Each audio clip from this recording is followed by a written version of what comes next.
What is my purpose in life? Now, this question often feels very difficult to answer, isn't it? Why? Because this question is presupposing or it is implying that there is something for me to accomplish or there is something that needs to be completed to do in order for me to feel like my life has achieved its purpose. And this purpose is something that I have to create or have to think about. Right? Now, if it's something major, something grandiose, or major scheme of events unfolding in my timeline, then what about the smallest things then? Like when you're waking up and you look at the beautiful sunrise, it lights you up amazingly. It's so beautiful. And you're walking down the street and you smell this perfect fragrance of coffee coming out from a cafe. Things like that gives you joy instantly, right? What about all these smallest moments? Now, right behind me, we would discuss the Japanese way of living. And this concept or philosophy of the Ikigai is what they exactly focus on, which is the smallest details in life. Now, Ikigai stands for the reason to be, my reason of being or my reason to live. Now, very inversely different from purpose, isn't it? In purpose, you're thinking, there's this thing that I need to do. Whereas for the Ikigai, the concept is very inverse. You're thinking about my reason of living in this existence. Now, this is a very different take on purpose. Okay, with that, let's begin. So what is Ikigai? Now, we need to know what it actually means on a larger perspective. As I mentioned earlier, it is the reason of being, the reason of my existence, the reason why I'm still living here. Now, often it would be the things that gives you and makes your life feel worthwhile to live. It creates a deep sense of purpose, and often it relates to your satisfaction and gives you a lot of joy in your life. Okay? Now, this must be cleared up that there's this misconception going on around, as when you type Ikigai on Google, right, you will often find it links up to the Venn diagram which I've shared a couple of days back. What you love, what the world needs, what you can get paid for, and what you are good at. This, I said, is not the Ikigai. Okay, so we must know that Ikigai has nothing to do with it. Why?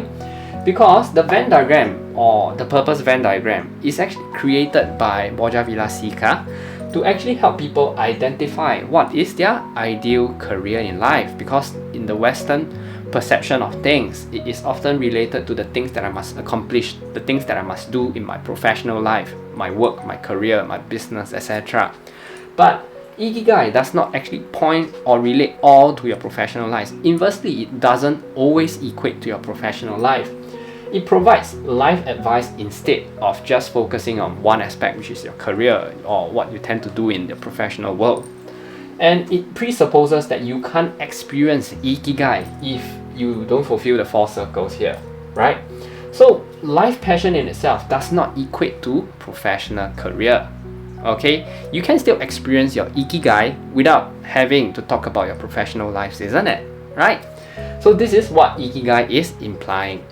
Now, what is the true meaning of Ikigai? It means that it doesn't have to relate to my professional life or even business. It has to do with the tiny little things instead. Things like I mentioned earlier, when you're walking down the street, you smell this fragrance of coffee from a cafe, right? So it is learning to find the deep meaning in the smallest things, the happy moments, and learning to treasure them as they actually nourish you with a lot of joy. Okay? Now, what are the things that actually can bring about this Ikigai in me? You can start actually exploring what are the things that you've experienced so far, what are the memories that you hold, my health, what are the hobbies that I enjoy doing, what my family has brought into my life, what my friends have actually brought into my life, what is my social role, and also future events, and also the things that I tend to imagine or contemplate about. All of this can actually spur your Ikigai here, okay? And it can actually fuel this personal development, or it can actually lead you to several positive kind of feedback or experience. Firstly, you can experience self-realization and the willingness to live. Secondly, you create this sense of fulfillment, and actually it spurs from your day-to-day life, your everyday life, your daily life. What are the things that you do on the very small scale, okay? and also it creates this sense of existence here and also the sense of control. Okay, so what are some of the examples? Like for example, a mom working 2 jobs to ensure children have everything that they need. Tough life, isn't it? Working 2 jobs every single day.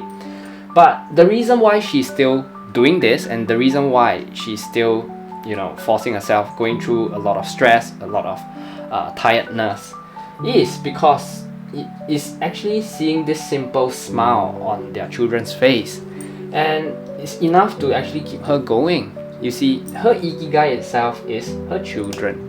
Okay, this gives her the reason to live, to continue doing what she is going through. Okay, another example here is a young student's will to study hard. Why? Because he or she wants to land into their ideal dream job. Gives them the salary, the title, or the other benefits equated to this working in this dream job. Okay, or a teacher wants their children to, or their student to actually flourish. Why?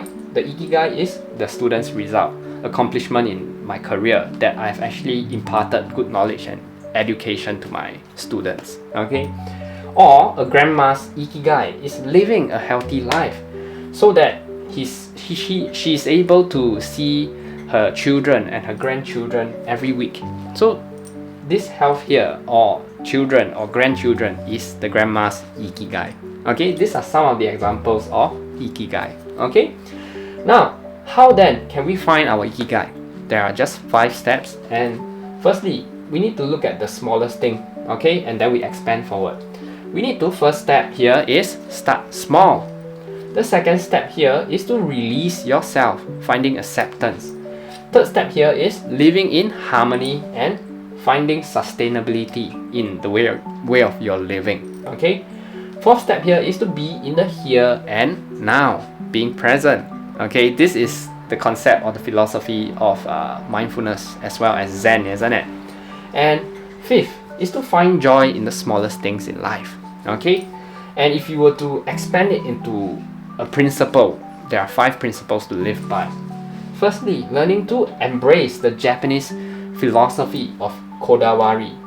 It is to learn to put your heart and your soul, giving your best to reinvent yourself, to always seek for perfection in whatever that you strive for, and to constantly be striving for improvement, to see the smallest details, and you will see that as you focus on the small details, the larger parts of things would actually start to form up and become better in your life.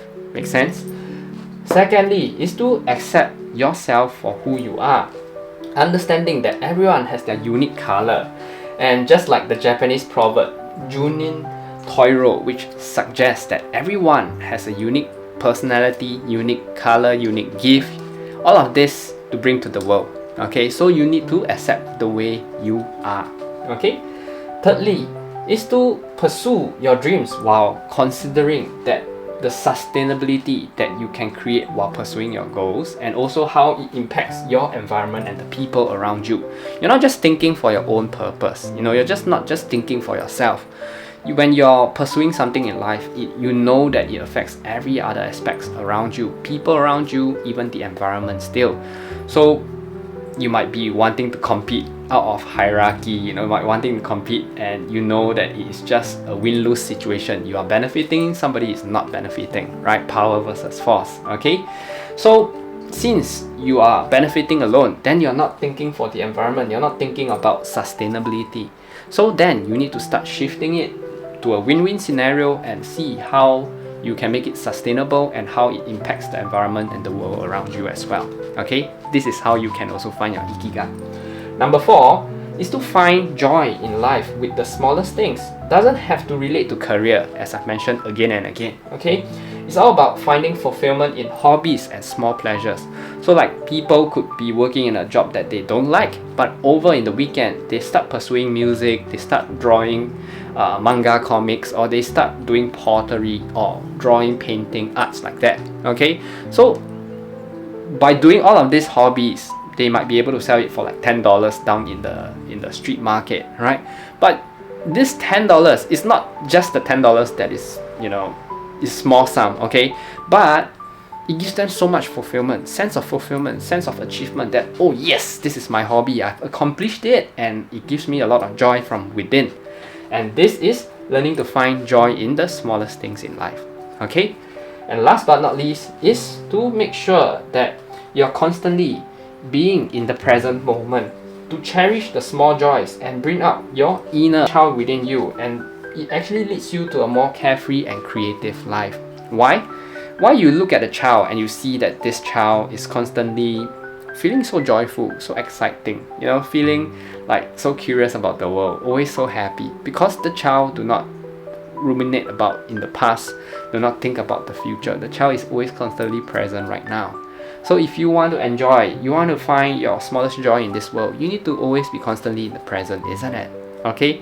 Hence why it leads you to your Ikigai. So these 5 principles are the very basic for your Ikigai to be explored.